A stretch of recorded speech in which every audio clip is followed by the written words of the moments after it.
आप देख रहे हैं the Him Tales horror stories. प्रस्तुत एक और नई कहानी। वो दिसंबर की सर्द रात थी।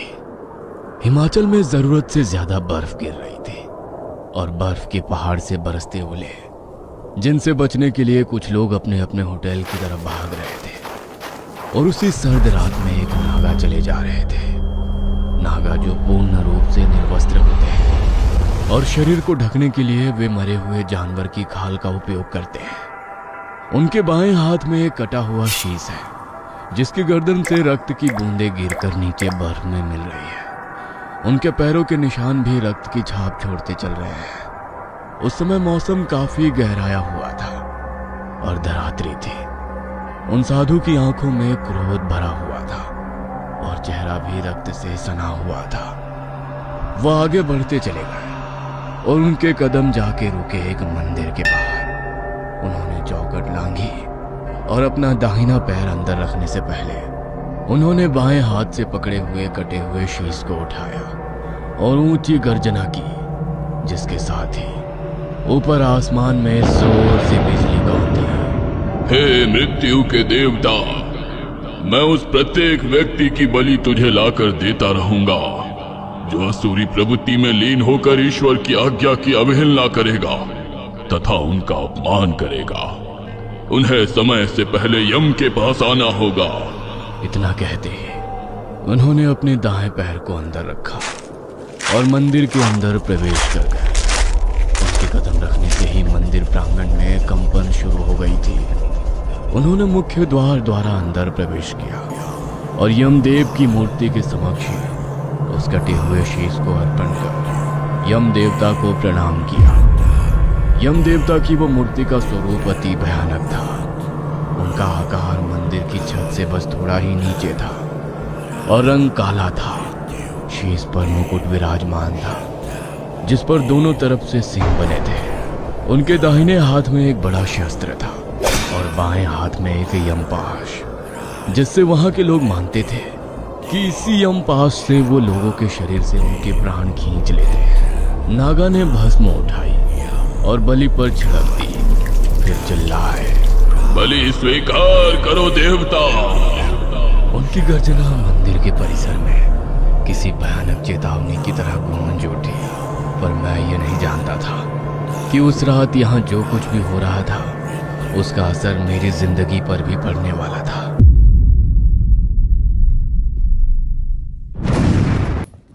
काम, क्रोध, मोह, लोभ, ईर्ष्या और द्वेष, यदि मनुष्यों को भगवान की प्राप्ति करनी है तो उसे अंदर छुपे हुए इन 6 शत्रुओं को मारना होता है।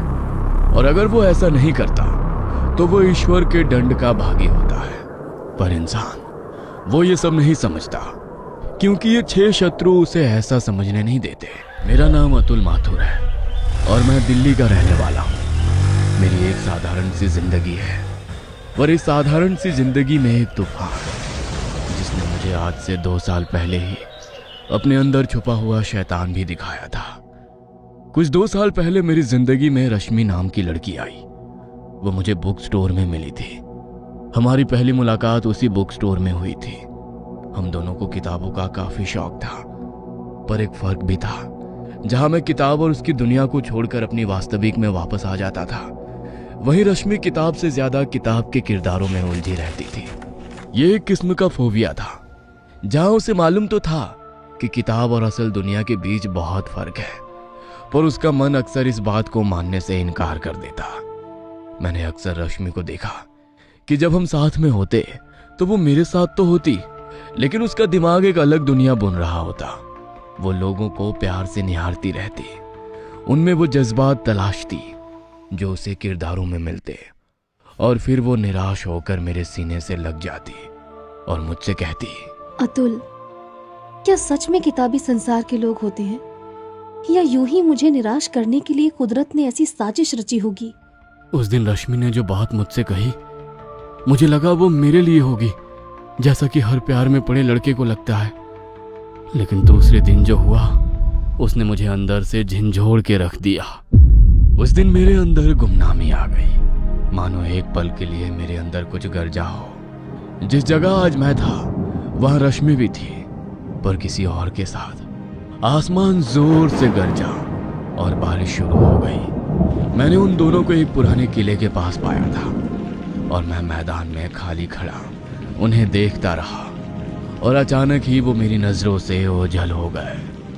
बिजली की गर्जन के बीच मेरी बढ़ती हुई बेचैनी उसे खोजने निकल चली और मैं भी किले के अंदर तक आ गया। मैंने आवाज लगाई, रश्मि! बदले में मुझे मेरी ही आवाज वापस गूंज में सुनाई पड़ी। मैं आगे चल पड़ा तो रश्मि की सांसों की आवाज, जिन्हें मैं पक्का कर सकता था, सुनाई दी और मैं उस तरफ चल पड़ा। मेरे कदमों की आहट भी गूंज रही थी और अचानक मैं ठहर गया। जो देखा उससे स्तब्ध होकर रह गया। उस लड़के का हाथ रश्मि की कमर पर था और दोनों मगन थे एक दूसरे में। मेरा मन क्रोध और ईर्ष्या से भरने लगा। मैं रश्मि को उस लड़के के साथ हर जगह देखता जिस जगह मैंने उसके साथ यादें बनाई थी, और वो उन्हीं यादों को मिटाकर किसी और के साथ बना रही थी। धीरे धीरे मेरा प्यार द्वेष भावना से भरने लगा। बात भी बंद थी क्योंकि रश्मि अब हर तरीके से मुझसे कट रही थी, पर उसकी सुंदरता मेरे मन से नहीं उतर रही थी। बस मन एक ही विचार से भर गया कि कैसे उसको पालूं। एक प्रकार से संभोग की पीड़ा मुझे होने लगी थी। प्रेम काम वासना में परिवर्तित हो गया था और मैं रश्मि को किसी भी हाल में वापस पाना चाहता था। इसलिए मैं उसका पीछा करने लगा। इन सब में मुझे यह एहसास ही नहीं हुआ कि ये दुनिया ईश्वर की बनाई हुई है और नियम भी उनके ही चलते हैं। काम, क्रोध, मोह, लोभ, ईर्ष्या और द्वेष, इन 6 शत्रुओं ने मुझ पर कब घेरा बना लिया, इसका मुझे पता ही नहीं चला। और यहीं से शुरू हुआ मेरा सफर असुर बनने का। इसी बीच मुझसे एक ऐसा कर्म घटित हो गया जो शायद होना लिखा था या नहीं, मुझे नहीं पता, पर इस एक कर्म ने मुझे जिंदगी भर के लिए अपराध के साए में डाल दिया था। अतुल आईने के सामने खड़ा है, अपने ही प्रतिबिंब को एकटक देखे जा रहा है। वो गहराई रात में वो अपने चेहरे को घूरता रहा, जैसे वो कुछ जानना चाह रहा हो। एकाएक उसमें बदलाव शुरू होने लगा। कभी अतुल को ऐसा लगता जैसे उसकी आंखें बहुत लाल होती चली जा रही हो, तो कभी सामान्य हो जाता। रात के अंधेरे में एक अजीब परिवर्तित स्वभाव को वो अपने अंदर महसूस कर रहा था। अचानक से उसके चेहरे का एक हिस्सा एक पल के लिए पूरी तरह से सड़ जाता है और फिर सामान्य हो जाता है। आधी रात का वक्त, मुझे नींद नहीं आ रही थी और मैं रश्मि में खोया हुआ था। फोन में अपनी और रश्मि की तस्वीरें देख रहा था कि तभी मन में एक ख्याल आया। मैंने तुरंत रश्मि को कॉल लगाया। 1-2 बार में उसका फोन नहीं उठा। घड़ी देखी, 3:30 बज रहे थे। फोन वापस रखा ही था कि वाइब्रेट होने लगा। रश्मि कॉल कर रही थी। हड़बड़ाहट में कॉल उठी तो दूसरी तरफ से आवाजें आ रही थी। रश्मि के साथ कोई और भी था। उसकी खिलखिलाहट मुझको चुभने लग गई। गुस्से में फोन फेंक दिया और बाइक उठाकर निकल गया रश्मि के घर की ओर। मुझ पर गुस्सा सवार था। बिना सूझबूझ के मन में उल्टे सीधे ख्याल आने लगे थे कि इतने में मैं पहुंच गया और दरवाजा मेरे आते ही खुल गया और सीधा अंदर घुसा तो जो देखा उससे दंग रह गया। रश्मि और उसके साथ एक और लड़का, जिसके साथ वो आधे कपड़ों में थी। जिस अवस्था को देखकर मुझे धक्का लग गया था। गुस्से की सीमा नहीं रह गई थी। हाथ काबू से बाहर हो गए और पासी में रखे वास्क अगले ही पल उस लड़के के सर पर पड़ गया था। उसके सर से खून बहने लगा और वो बेसुध होकर बेड से नीचे गिर गया। रश्मि डर से चीख पड़ी तो मैं उसका गला दबाते हुए बोलने लगा, तू मेरी नहीं हुई तो किसी की नहीं होगी। रश्मि शांत हो गई और उसके बाद अतुल भी। कुछ पल के बाद, ये मेरे हाथों से क्या हो गया था? मैंने दोनों लोगों को मार दिया। क्यों? सहसा मेरे मन के विचार बदलने लगे थे। मैं वहीं बैठकर रोने लगा, पर मन में डर समाया हुआ था कि कहीं किसी ने मुझे देख लिया तो मैं कहीं का नहीं रह जाऊंगा। उस रात मैं चुपके से निकल गया और घर आकर अपनी ही गुमनामी के अंधेरे में बैठ गया। मैंने बहुत सोचा, पर हर बार सोचने पर एक ही निष्कर्ष निकला कि आखिर धोखे की सजा क्या मौत। रात से सुबह हो गई थी। बीच बीच में मेरी आंख लग जाती तो बीती रात का भयानक दृश्य मुझे वापस झंझोर देता और मैं वापस अपराध की छाया में घिर जाता। अपराध बोध इतना भारी हो चला था कि अब मुझे भ्रम होने लगे थे। मैं सोते से उठ जाता जब मुझे लगता कि कोई अपनी आंखें गड़ाए मुझे ही देख रहा है। कभी कभी वो मुझे ठीक अपनी आंखों के सामने खड़ा दिखाई देता, काले कपड़ों से ढकी हुई एक लंबी परछाई की तरह आड़े खड़ा हुआ, जिसके दाएं हाथ में एक बड़ा सा काला डंडा है और बाएं हाथ कुछ रस्सी जैसा है जो सोने की तरह चमक मार रहा है। मैं डर से छुप जाता, सोचता कि थोड़ी देर में सब कुछ ठीक हो जाएगा, पर ये रुका नहीं।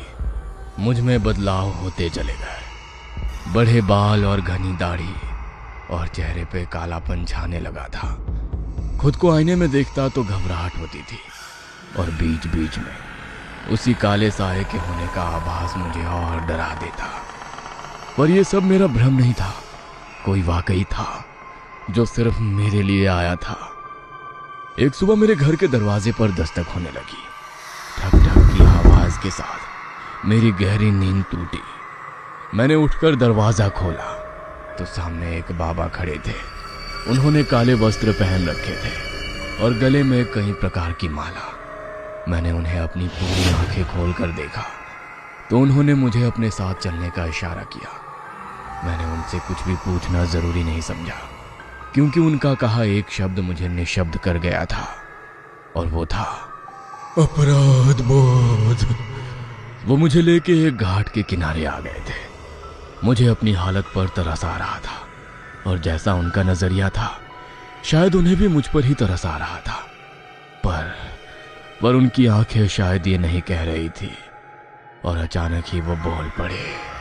एक जीवन का अंत होता है तो दूसरे का आरंभ। संसार का ये चक्र मनुष्य को अंततः भारी लगता है, पर कर्मों को पीछा छोड़ने का यही एक माध्यम है बेटा। मैंने उनकी तरफ देखा। तुमने उन्हें मार दिया, एक चक्र समाप्त हुआ, पर अब बारी तुम्हारी है। उनका लहजा सख्त हो चला।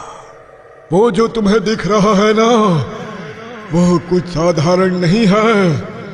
वो यम का भेजा हुआ दूत है, जो अब तुम्हें तुम्हारे किए गए कर्मों के लिए दंड देना चाहता है। वो कर्म जो अब इस जन्म के ही नहीं रह गए, तुमने त्याग किया, अब उनकी बारी। मैं उनकी बात सुनकर डर गया।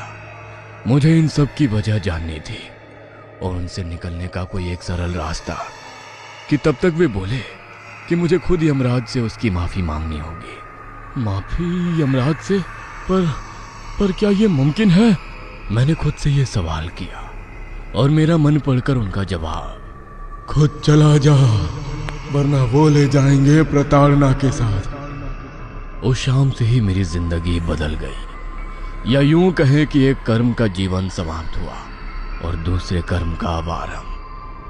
रात होते होते मैं अपने घर के रास्ते पर था कि अचानक एक काला कुत्ता मेरे सामने आकर मुझ पर भौंकने लगा। मैं डर से पीछे हटा तो किसी से टकराकर थम गया।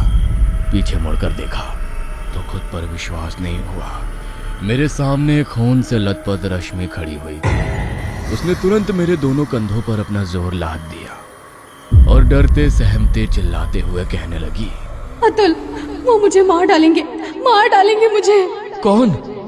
मेरा इतना पूछना ही था कि उसके मुंह से जो निकला उसने मुझे भी डरा दिया था। वो स्थिर होते हुए बोली, वो दूसरी दुनिया से आए हैं अतुल, और वो कर्मों के आधार पर निर्णय लेते हैं, और निर्णय मतलब मौत। उसके बाद रश्मि मुझे नहीं दिखी और उसके गायब होते ही काले कुत्तों के झुंड ने मुझे घेर लिया। मेरी नजरों ने देखा सामने एक लंबा सा आदमी काले कपड़ों में ढका हुआ मेरी तरफ अपना मुंह किए खड़ा था।